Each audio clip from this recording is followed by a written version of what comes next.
Walking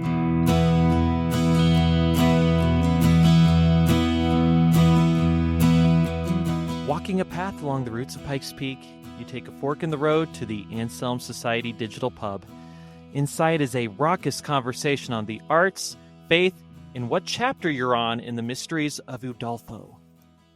One of them is explaining that he's just reached the part about the black veil. Do not tell him what's behind the black veil. And that's me, Matthew Mellema, and welcome to Believe to See, a podcast of the Anselm Society Arts Guild. Here at Believe to See, we explore the relationship between faith, art, and storytelling. Our goal is to help you connect the great story, the great stories, and our own stories in order to understand what it means to live with a Christian imagination. So, listeners, as I may have mentioned a time or two before, I'm a big fan of Jane Austen. Oh, incidentally, is Anselm President Brian Brown.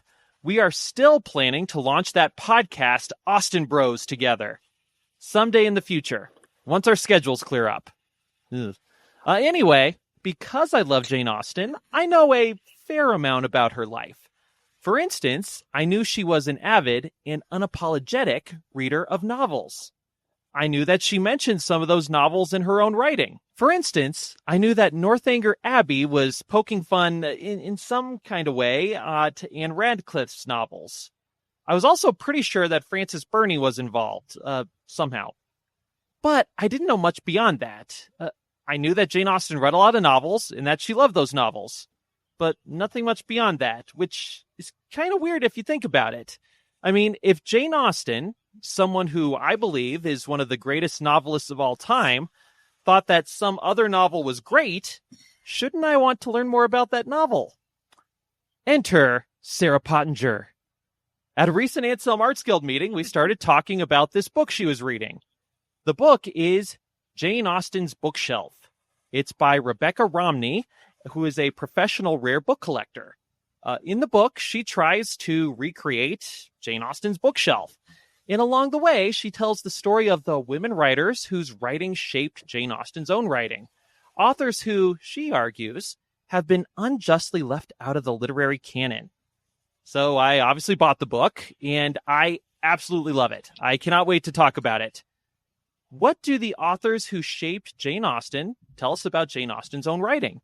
What can we learn from these unjustly forgotten authors?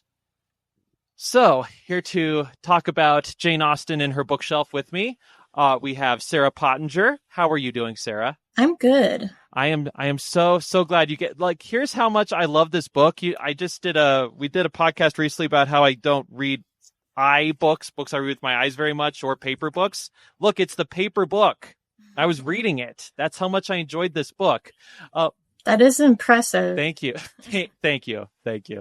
And this is why we have Arts Guild meetings, people, so we can talk about this stuff. And here to join us also is Mandy Hauk. Mandy, how are you doing? I am good. And as I said in the green room, I am here to represent the listeners who have not yet read the book, but have heard about it. I have it on hold at the library. I'm like number 20 in line. Well, that helps us a lot for our purposes, Mandy. Thank you for telling us you're going to read the book later, but... Yes. Aren't you glad? I feel like I'm you back when you were a teacher. So you didn't do the reading. Okay, fine. No, I thought, maybe I'll have insightful questions as the ignorant. There you go. No, insightful. We'll stick with the insightful part. Okay. So, Sarah, let's start with you, because you are the one who initially found this book and made the recommendations. What were your high-level impressions of the book? People at work were asking me about it as I read it, and I said, it makes me want to buy more books. It makes me want to start collecting rare books, which is dangerous, because that's expensive. And it also made me somewhat angry as a woman, because a lot of what happened to these women who've disappeared from our talk about English novelists was because of their gender and the things that were going on culturally in their time period and how writing was viewed and writing by women. And so those were my overall impressions when I first finished reading. Now, I want to ask, because you're a library, well, you work at a library. So when you say at work, people were talking to you about it, you're talking about library people. Had any of them read it? They have not, as far as I know. And I feel like they would tell me if they had, because we talk about what we're reading all the time. I did replace my Jane Austen collection with a really nice fancy set and brought my old ones into work, and everybody took one. So I feel like if I can't get them to read this book, at least I can get them to read more Jane Austen. So I'm working on it. There you go. Just sowing the seeds out there. That all sounds great. And I will just echo some of your high level points, because first off, I realized an error that we had in an earlier podcast we did. We recorded a podcast about is the novel a format that is more geared toward women, especially in the publishing industry today? And as part of that, we assumed that up until quite recently, novel writing was dominated by men. And that's actually not accurate, because even during Jane Austen's times, we're talking late 1700s, early 1800s, the majority of novels were written by women. And so that was something that was well established, and a lot of very popular, very successful authors were women.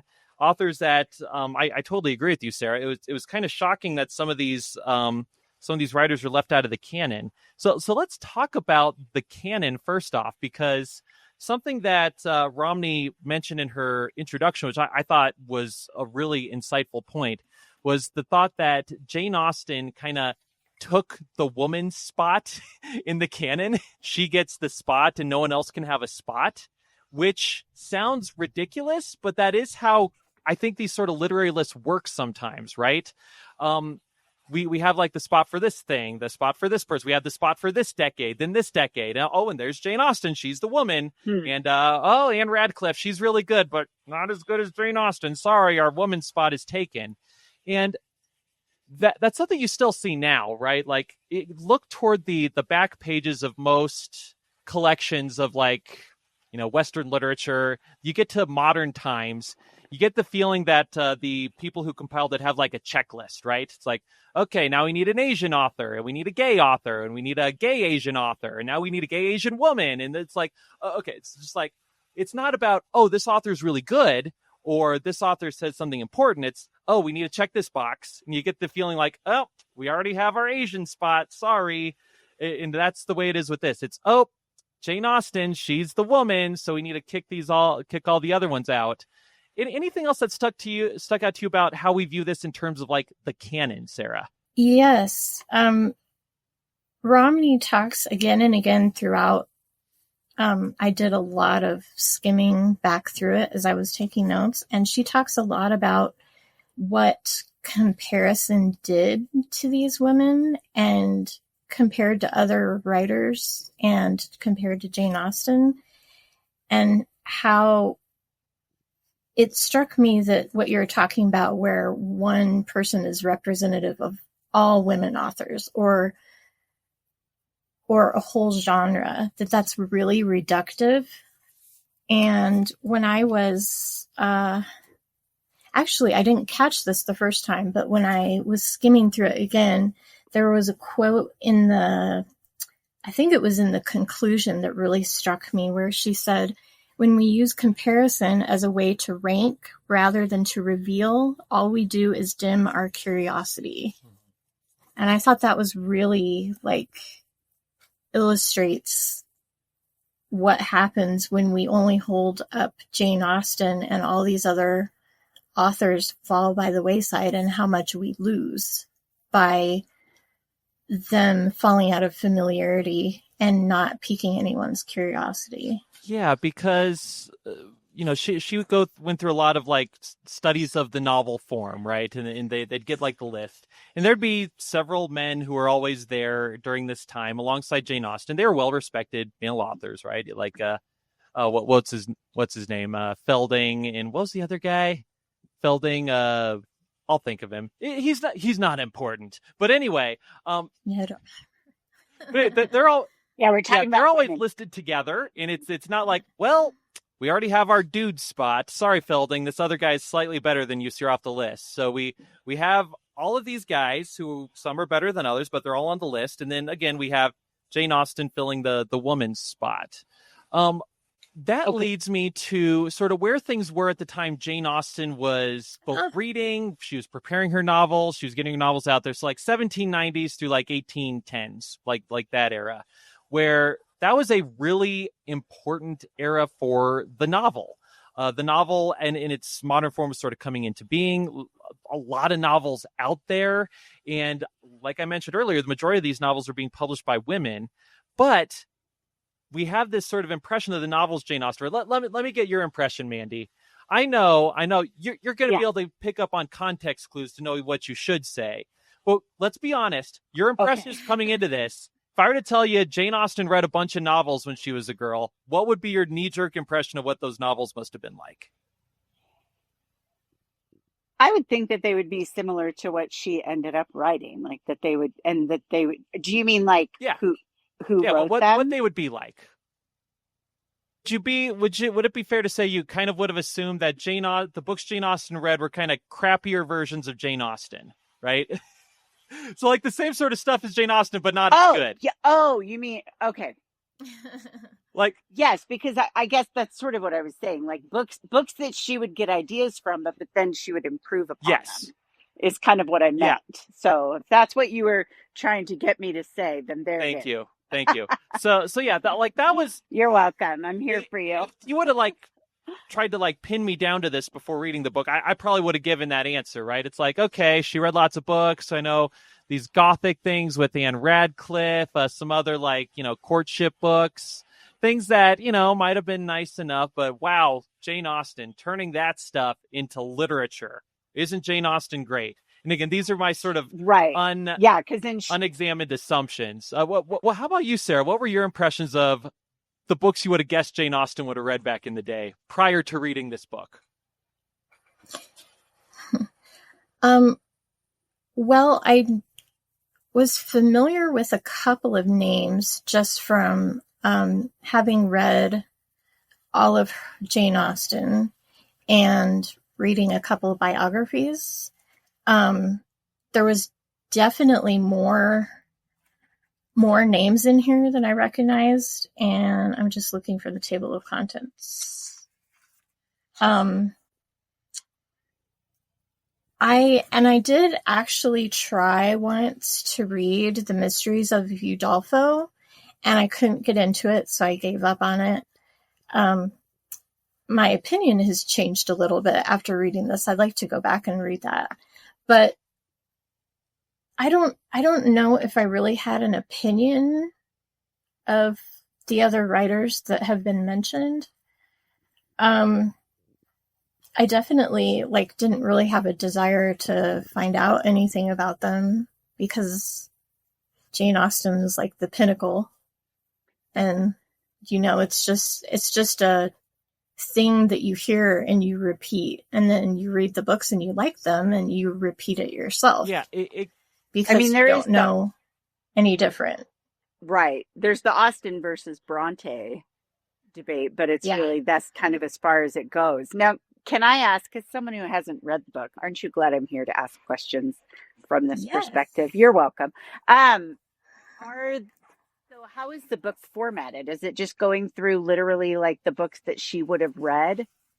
And is it all women, or is it primarily, or what did she read? Yeah, so or am I jumping ahead? Yeah, so the book, after an introduction where she sort of introduces this topic, sort of where we are right now, about the fact that it is odd that we don't seem to care about the authors who Jane Austen thought were great, right?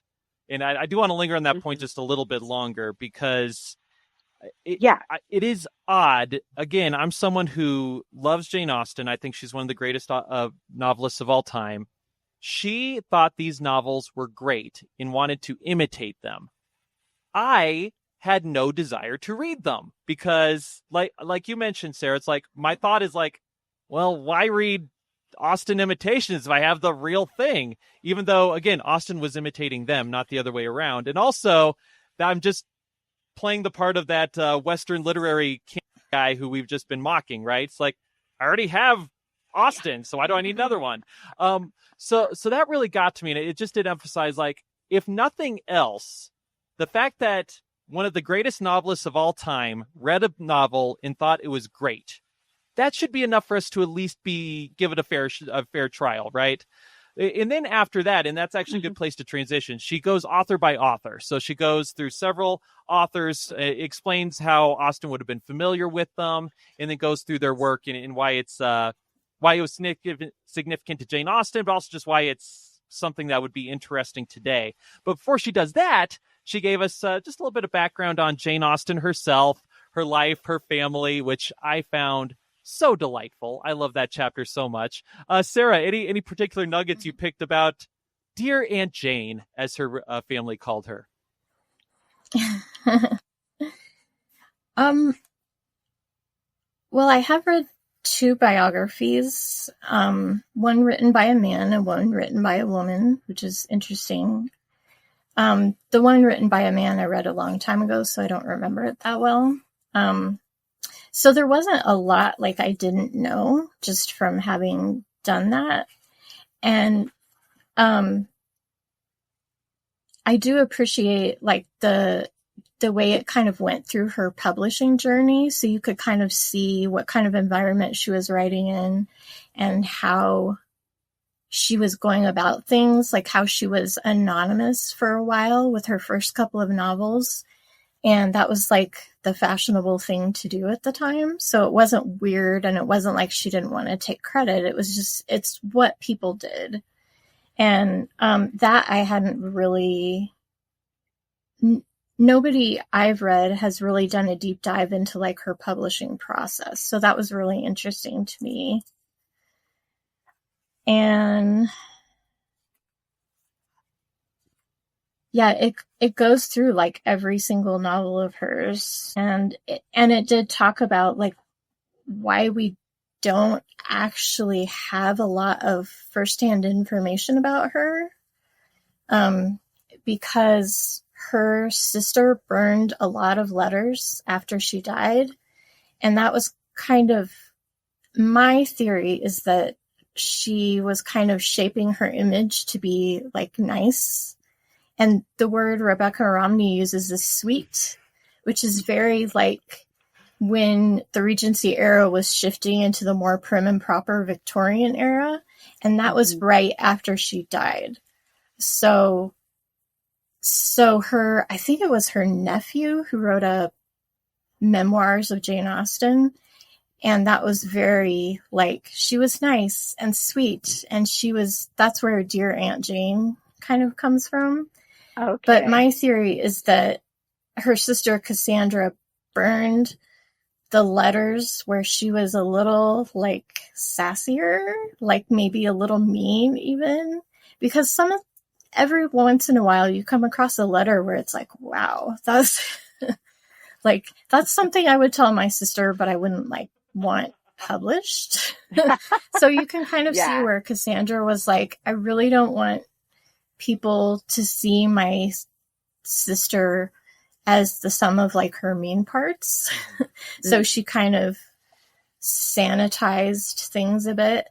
And so between that and the memoir that was very like pointing us to a specific image. Yes. Yeah. And not necessarily an accurate portrayal. Yeah. So I really appreciate the way she did kind of explain in the book. She didn't go as deep into it as some of the biographies I've read, but she did talk about how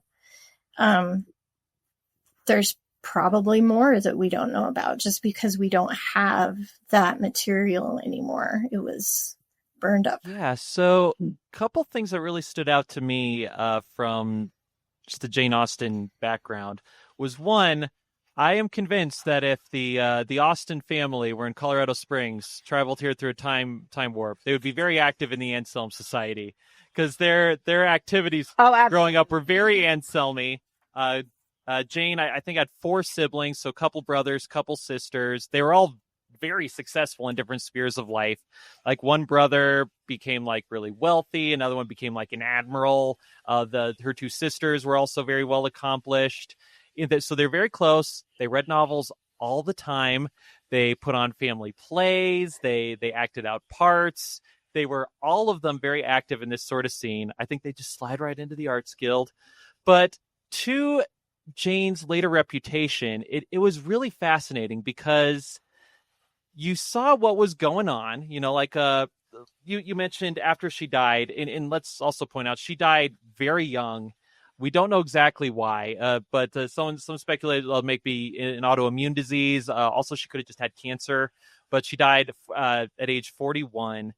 And her family did take some steps to kind of curate the image. Like you mentioned, her sister burned a lot of her correspondence. But it is important to note that that was a pretty common practice back in the day. Like, it was kind of considered an act of respect to the deceased privacy. That's just sort of don't, flaunt that out there. So there was that aspect, but there's also the curation. And then it's clear she had a really, really great relationship with her family. So her siblings, her parents, she had lots of nieces and nephews that she was very close to. One of those nephews did write that book about sweet Aunt Jane. And it's interesting because I don't doubt that she was a very kind and sweet person, but I do doubt that she was only that, because you only need to look at her novels to see that she could be just vicious in her sarcasm. And like you said, well, yeah, I mean, like you said, Sarah, sure, like some of the lines we get in the letters that have survived, they're some really, there's some burns in there. Like she could really do that when she wanted to. She clearly had a knack for it. She has this really great dry sense of humor. I think she's hilarious, and I just love all the correspondence we have of her. So, people contain multitudes. I wouldn't doubt that she could be very sweet to her beloved nephew, while also be really sassy when she's talking about a book she didn't like. But this is this image that has been passed down on Jane Austen. But now let's go from Jane to talk. Oh, yes, Mandy. Thank you for raising your hand, even though you didn't do the reading. Thank you. Hey, I was honest about it, man. No, I was just going to say, just to piggyback on what you were saying, I mean, the way that she writes her characters, it would be impossible to imagine she didn't have sharp opinions about people in her real life. I mean, come on, Mrs. Bennet, Mr. Collins, there's, even just the way she wrote them. I always feel like she loved all of her characters, but she also found them in various degrees very ridiculous. And so I feel like that outlook that she has on her characters, I'm sure that carried over into her real life. Yeah, and now let's talk about the different types of novels at that time, because this is a time, again, the novel's taking its form. Some of the lingo isn't quite set, right? Because some would call the novel at this time, a novel was a particular type of long prose book that had to do with like events that are happening in the modern day, versus a romance, which would be things like during Arthurian times or something. So we used to have different categories for this. And the novel, I thought this was hilarious because, again, I loved Jane Austen's attitude toward reading novels. It's clear that at the time, I'm going to test drive a take here. Guys, let me know if I'm on the right track. To me, novels during Jane Austen's time were basically like video games are today. It's assumed that if you're a cultured, sophisticated person, you don't do it. Or if you do, you do it every now and then, kind of for some guilty pleasure, but you don't admit to liking them. Certainly not in front of sophisticated people, right? Because it's assumed that they're a waste of time at best, they're bad for morals, and they'll just corrupt the young at worst. Difference is video games are corrupting the young men, and the novels were apparently corrupting the young ladies. But I think that it's really similar to that. In Jane Austen, just, again, she defended novels. She was absolutely unapologetic of it. She would kind of viciously satire people who thought that they were too sophisticated for novels. She's kind of an anti-snob in that way, and I really respect it. It made me think of the episode we had about beach reads, where basically books that we were kind of denigrating as, oh, they're only fun. I get the feeling, again, if we put Jane Austen in the time machine, let her read some of these books, I think she'd really enjoy them and she'd defend them and be like, oh yeah, well, that one's not good, but this one, it's really insightful on human character. The prose is really excellent. Don't let the fact that it's a quote unquote thriller that Reese Witherspoon likes, don't let that mean that you're too sophisticated for it. Get over yourself. So I absolutely loved that about her. Again, I just think she's the best. But now let's get into the particular authors. Let's sort of start wide here. Sarah, were there any particular authors that stood out to you and that sort of got your attention in a special way? Two of them are named Charlotte, so I get them mixed up. I was getting them mixed up too.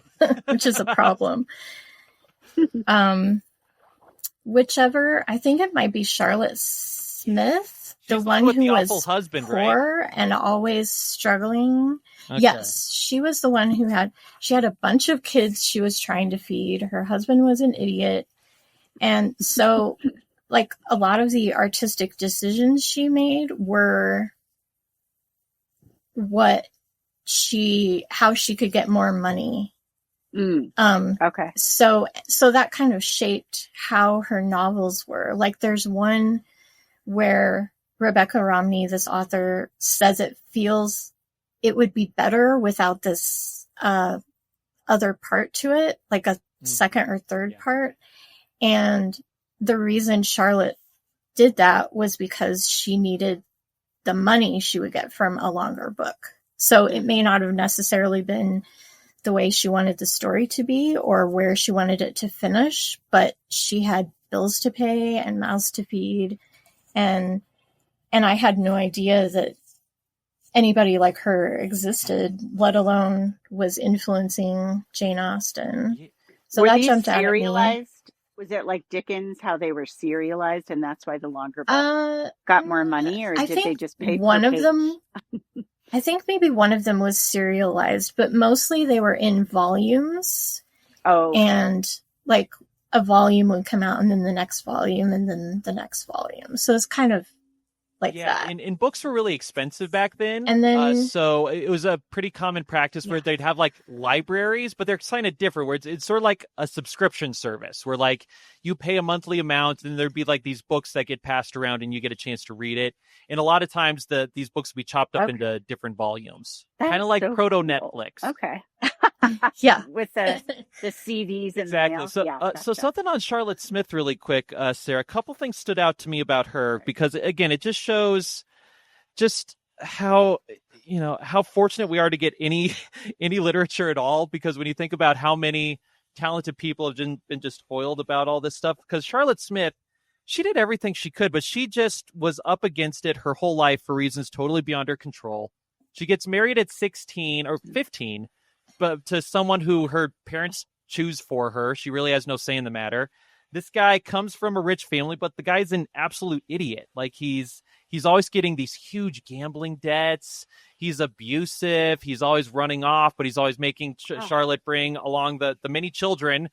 He's fertile, so give him that. So she has like 12 pregnancies throughout her life. It's just constant. So this guy is always getting into major debt, getting him and Charlotte thrown into literal debtor's prison, and then making sure that Charlotte has to care for all these children somehow. And any money that Charlotte earns from the book goes right to him. And it's just a terrible system. And the thing about it is Charlotte, from the contemporary sources, was an immensely talented poet, like immensely. Like she was put on the same footing as folks like Wordsworth. Like she had all-time talent, but she couldn't really give the time needed to her poetry because she needed to write things that were more marketable so she could get money to feed her children. So she wrote novels even though she didn't really want to. And it's just a simple thing. It's like she wrote to not be thrown into debtor's prison and so that her children wouldn't starve. And even then she was still able to produce a great novel and lots of great poetry that absolutely had an influence on Jane Austen. Wow. Mm-hmm. So I will tell you some of the ones who really got me. So the first one was Frances Burney, who was sort of the first author they led off with. And it's clear that Jane Austen thinks very, very highly of Frances Burney she name checks her at one point in Northanger Abbey. Just say, hey, some of these novels have great insight into human character. They're the best things written. Look, for instance, at these 2 novels by Frances Burney, right? So Jane Austen held her in very high esteem. She herself is kind of an interesting person because she was the sort of person who seemed to not really like the public light. So she was friends with Samuel Johnson, who, by the way, Sarah, we need to throw some kudos over to Samuel Johnson and Sir Walter Scott. It seemed like for every one of these authors, it was mentioned that Samuel Johnson and Sir Walter Scott were great admirers of their work and worked very hard to make sure that these women got the recognition they deserve. So a tip of the hat to Samuel Johnson and Sir Walter Scott. But anyway, Frances Burney. One of the things that stood out to me about this was the author of this book, so Rebecca Romney, her trying to psych herself into reading Evelina, which is this really great novel that Frances Burney wrote about this young woman who's trying to find her way in London. Jane Austen loved the book to pieces, but the author, Romney, just can't bring herself to read it. So can I just say, after reading this book, I put some requests in the library for these books. I was like, okay, I'll do it. I have checked out Evelina, and as I was contemplating, I was like, wow, I don't think I can do this. I just don't have it in me right now. What were? Why? It just seems like so much. It's so much, and I don't know. It just seems so daunting. Sarah, can you defend me here? Do you understand what I'm saying? Yeah, I think you need to be in the right frame of mind. I think difficult book. You need to. Okay. You need to kind of. I would describe it as kind of coming at it like you would Shakespeare, where it's almost like your brain is translating it into something that you can understand because it's so archaic, especially Shakespeare. But this, to some extent, it's just a style that we're not used to reading. And that can make it really, I think that puts a lot of people off from Jane Austen, honestly, because they think it's stuffy and just over their heads. And I had a point to that. I'm sorry. Well, in large part, you were defending me Evelina. Being afraid to read Evelina, so I appreciate that. Yes. I understand where you're coming from, and I understand where she's coming from, and I have not read any of these books that have been mentioned. I do want to. They're all on my Goodreads list. Yes. So someday. So here's the one that I'm the most excited about. I put a hold for it, and when I get it, I fully intend to read it, and that is, let me make sure I get the title right, and I'm going to mispronounce it, but that's okay. So that is going to be The Mysteries of, what do you think, Udolpho or Udolpho? Mysteries of Udolpho by Anne Radcliffe. I've always said it Udolpho, but I don't know if that's right. It just sounds better. So The Mysteries of Udolpho by Anne Radcliffe. She was another really fascinating character. Yes. Again, championed by Samuel Johnson, so good job, Sam. But also what I found, a few things I found fascinating about her. One, she gets married to this guy who is like a reporter. He's like a Parliament reporter, right? So very early sort of beat reporter. But so while she's away, she's newly married. Her husband's off at this cool job. She starts writing Gothic horror stories. Apparently, she was raised by an uncle who like studied Gothic literature, just is like a professor or something like that. So she's just seeped in this world. And architecture. Gothic architecture. So she starts writing these tales of like horror and suspense, and then when her husband comes back, she makes him read them, and then she laughs hysterically when her husband gets freaked out by it. And she eventually becomes very successful. Luckily, Anne Radcliffe, her husband was a good guy, very supportive of her. But the thing about her that I find so interesting is she is credited with really pioneering the Gothic genre. Right? Back then, we would have called this a romance. Again, it's something that takes place in the past. So it would have been different from a novel. It's a romance. But she's so successful at the story that she kind of births a whole genre. And I was familiar with the name Anne Radcliffe. I knew she wrote sort of Gothic-y, like stories. I kind of had it in my head that they were kind of silly fun. Like maybe they're kind of goofy, and maybe it made people back in those days entertained. But what really stuck out to me was how many really serious, really talented authors thought Anne Radcliffe was amazing. Now, first off, her books were extremely popular. She made a ton of money, and I mentioned there's a part in one of the Jane Austen novels, I think it's Northanger Abbey, where one of the characters, one of the good guys, is talking about how he's midway through the Mysteries of Udolpho, and he's like, "Oh, I've just reached the Black Veil. Do not tell me what's behind the Black Veil." And that's just like a thing. It was like it was a sensation. It'd be the sort of thing. Hey, did you read that book yet? Oh, what'd you think of this? What'd you think of this? It's sort of like how we'd view like a bingeable TV show. It's like it's that sort of thing. It was all over the place. But that's double-edged sword, because I mentioned that novels were written by women, but these novels, in addition to being popular with women, were popular with, gasp, the general public. Just common people really like these. So that means they're not sophisticated at all. Oh, no. But again, when you look at it, the people who love this book include, Percy Shelley, his wife Mary Shelley, Lord Byron, who loves her writing so much he plagiarized one of her descriptions for his book, The Childe Harold. I believe Coleridge really liked her. All of these really serious, like very accomplished poets thought Anne Radcliffe was an amazing writer. And that's totally something that's overlooked. We think of her as an author of silly ghost stories, but really she was a very serious writer, great prose stylist who created her own genre. That's amazing. I'm going to have to look into that. Now, I was wondering, you guys mentioned earlier that it was common for people to write anonymously instead of under a name. Is that because novels were viewed as a guilty pleasure?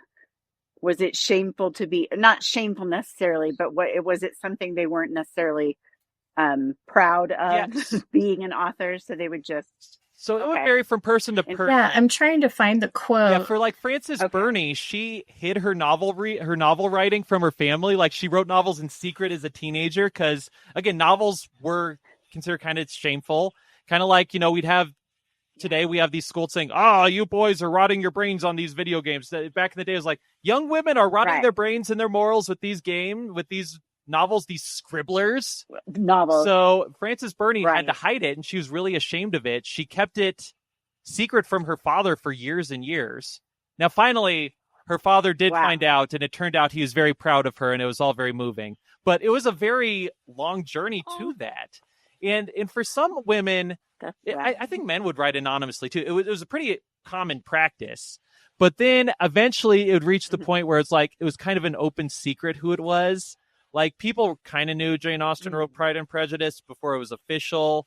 Like her nieces and nephews were warned, like, "Hey, I know you're proud of Aunt Jane for writing Pride and Prejudice. Don't mention it in front of her. We're kind of keeping it secret officially." So it really varied from person to person, but it was a common practice. Did you have a quote you were going to share, Sarah? Yeah, there was a book that was really popular. It's mentioned in the Frances Burney chapter, but Jane Austen also mentions it in Pride and Prejudice. It was Mary's favorite book, and Mr. Collins. It was Sermons to Young Women by James Fordyce. And the things he says about novel reading, oh my goodness. He said... The only kind of woman who would read any of the racier novels available at the time, quote, must in her soul be a prostitute, let her reputation in life be what it will, quote. And then Rebecca Romney says that is a real quote from a book. And then she goes on to say that he proclaimed that those who read such novels, quote, carry on their very forehead the mark of the beast. So, and that was an extremely popular book. So like that's some of the opinion that was going around about people who read novels, not even people who wrote them. Wow. Yeah. So I love that's kind of also what they were up against. Yeah, and they do it anyway because they love to write. Exactly. And read. And so that leads naturally to Hannah More, who's kind of a foil in the book. And So Hannah Moore is a complicated person. I believe Karen Swallow Prior wrote a very well-received biography of her, Fierce Convictions. Friend of the show, Karen Swallow Prior. So I wish she could be here to speak up for Hannah Moore in some ways. But Hannah Moore is one of those people who has a lot of very great qualities, but also qualities like, oh, yikes. Like, for one thing, she was rigid. She was literally a genius. Like, you mentioned this already, Sarah, that her father wasn't a big fan of teaching women. And when he started teaching her as a little girl, he's like, oh gosh, what have I done? She's learning so quick. Like, she was a genius. She was a host of literary society, very accomplished poet.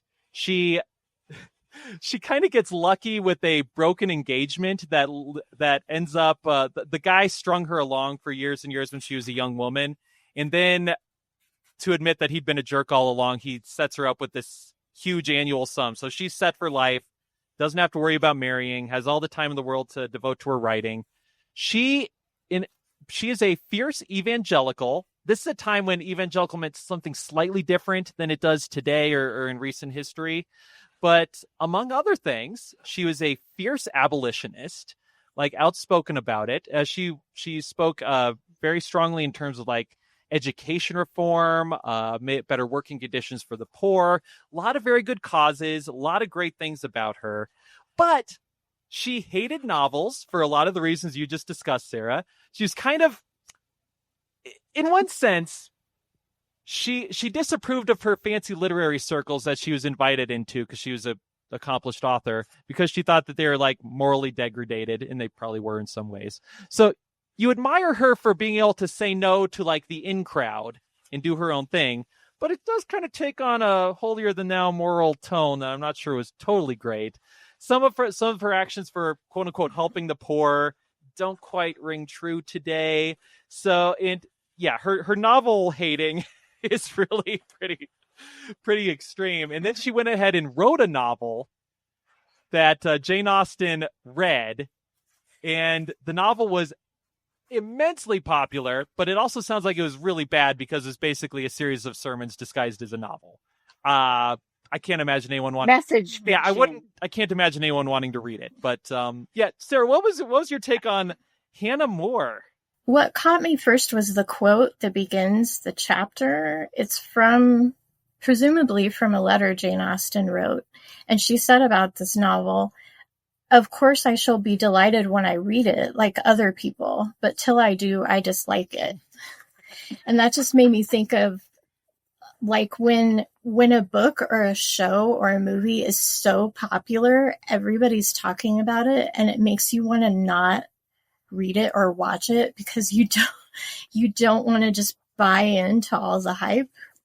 But also I think it may be because she didn't like it very much, but it's hard to tell. That's speaking of our former podcast episode, Art That's Cool to Hate. Yep. So Jane thought it was cool to hate Hannah Moore's novel before she even read it. And I think this might be the one, this is the one that Rebecca Romney, this author, she couldn't get through. So she tried, and she just could not make herself do it. So she gave up. Because one of the things I enjoyed about this was just seeing Romney interact with these novels for the first time. She'd be like, "I loved it. I absolutely loved it. Here's the reasons I loved it." And Moore was the one where she needed to write about her because she was very important. Jane Austen was very aware of her writing. Mm-hmm. But again, Moore is a complicated person. She contains a lot of great things and a lot of things that are very unappealing, especially to us in the modern day. Something that is still appealing to us in the modern day. I love the chapter on Elizabeth Inchbald. She's the one who was the milkmaid who ran away from home when she was like 17 to join a London theater troupe, and she friggin' pulled it off. She married an older actor, which sounded sketchy, but it turned out they actually probably had a pretty good relationship. Then the dude dies. She gets established as an actress. It's very clear. She makes it as an actress because she's beautiful and she's dedicated, but she's not a very good actress. But then she finally gets a shot at writing plays. And when she does write the plays, they're immensely successful. And also the thing that really gets me is they're really funny. Like the first book, the first play she wrote was about a group of Londoners who take a hot air balloon and accidentally land in the court of like a Middle Eastern sultan. I was like, okay, that does sound pretty interesting. I'm in for that. But her plays were just hysterically funny. There's reports like people just like crying because they're laughing so hard. She's known for her really great dialogue, her really great sense of like timing and rhythm. Her training as an actor really comes through in getting something that's really funny. And significantly for Jane Austen, the play that's the subject of Mansfield Park is an adaptation of a play by Elizabeth Inchbald. Like, she was an immensely important playwright at the time who's fallen through the cracks of history. But again, she's a woman who was known for being hysterically funny and a writer of really, really funny plays. Yeah, kind of to tie Hannah More and Elizabeth Inchbald together in the way that their influence is seen in Mansfield Park. Obviously, Inchbald's play Lover's Vows is the center of some conflict in Mansfield Park, where the family is going to put on the play, but the content of it, some of the characters are concerned about the racier aspects of the plot. It's racy. And the propriety of the propriety of portraying these characters. And then you can kind of see Hannah More's like moral influence somewhat also in Mansfield Park, but it's not, I think the way Romney put it was Jane Austen agreed with Hannah More on some points and disagreed on others, and that kind of comes across in Mansfield Park. I know lots of people don't like Mansfield Park because they find it kind of preachy. It's also pretty dark. I would say it's her darkest novel, but I personally love it, just because I'm a Fanny Price fan. But it's interesting to see how also the play that she picks to put in this novel, the events in the play somewhat foreshadow and reflect events in Mansfield Park, which is really an interesting way to pull it in. Like maybe that was behind some of her thinking in the choice she made of what play to put in there. And maybe it was a play her family had talked about putting on, but decided not to. I know she mentioned somewhere in the Elizabeth Inchbald chapter that one of the family friends was concerned about portraying a certain character because it would reflect badly on her as a upstanding widow. So I just feel like that the way that reflected in the novel was really interesting and kind of gave me a better appreciation for that part of the novel, because it's something I kind of gloss over and I'm not really interested in when I read it. That's not what I read it for. But I sort of have a new appreciation for it now, being shown the value that Jane Austen might have found in it. Yeah, absolutely. And you see how it served the themes and the plot of Mansfield Park as well, for a lot of the reasons you mentioned. First, I think a lot of us modern readers would see, okay, they're putting on a play. Fanny, she's just being a prude, right? Like, she's being a prude. We won't go along with this. Why would you be upset? Just have a little fun. But back in the day, that sort of thing was considered a little edgy and a little racy. So a nice proper girl like her, it's not the sort of thing you should really be doing. And she cared about that. But she is the poor relative who's staying with the rich relatives and is staying at the rich relative's pleasure. So she's in a very vulnerable position there where she needs to sort of walk this line.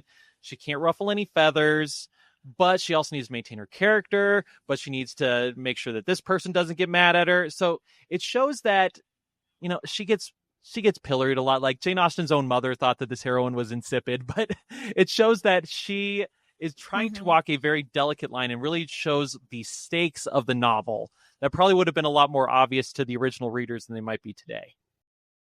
All right. Well, we are wrapping up now, so let's, as we're running low on time, let's get to sort of some closing thoughts. Sarah, if there's any sort of grab bag information you wanted to share, feel free to. Mandy, if there's any final questions, feel free to. But I feel like this is one of those books where every page there's like some little nugget or pearls like, oh, how interesting.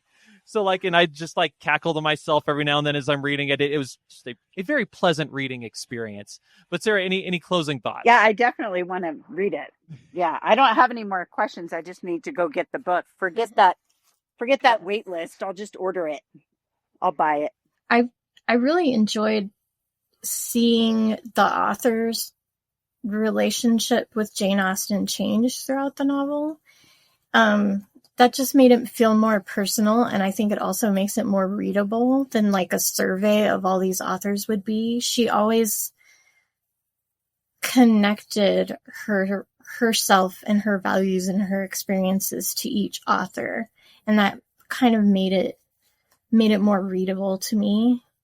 I also really liked, we didn't talk about this a whole lot except at the beginning, I also like how she made an effort to trace how each of these authors disappeared from the canon or has been brought back in, as with Anne Radcliffe and Frances Burney to some extent, because you ask yourself, why have I not heard any of these names before? And she is very deliberate about telling you why. And she does all the research so that she can tell you why. And I really enjoyed getting that perspective to kind of illustrate why I don't know those names anymore. Yeah, and there's different answers to that question too, right? Because like she mentioned that one of the reasons Anne Radcliffe fell out of the canon for a while is she was a very private person. Like, she didn't enjoy going out in front of people. She didn't enjoy interacting with fans or going to the fancy literary society stuff. And she didn't have a large correspondence because, again, she was a very private person who liked to write horrific stories to terrify her husband.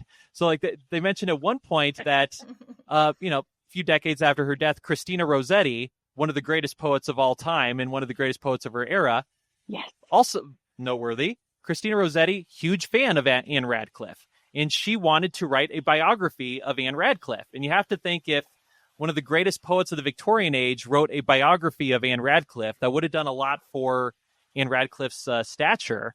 But there just wasn't enough material. Like, Christina Rossetti tried, but there wasn't enough out there. So she wrote her publisher, like, I tried, I despair. so that was one reason. Wow.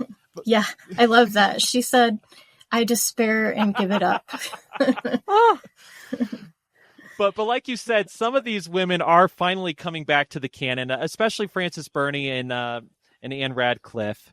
But just a couple things I wanted to close on. I love this line by Jane Austen because Jane Austen, again, she's so funny. She has like this dry sense of humor in her letters. So I believe it's her niece, Anna Austen, was also trying to make it as an author. So Jane's being supportive of her. And she's talking about this author that she likes, Maria Edgeworth, who's kind of half a generation ahead of her, very well established. Jane says to her niece, Anna, I've made up my mind to like no novels, really, but Miss Edgeworth's, yours, and my own.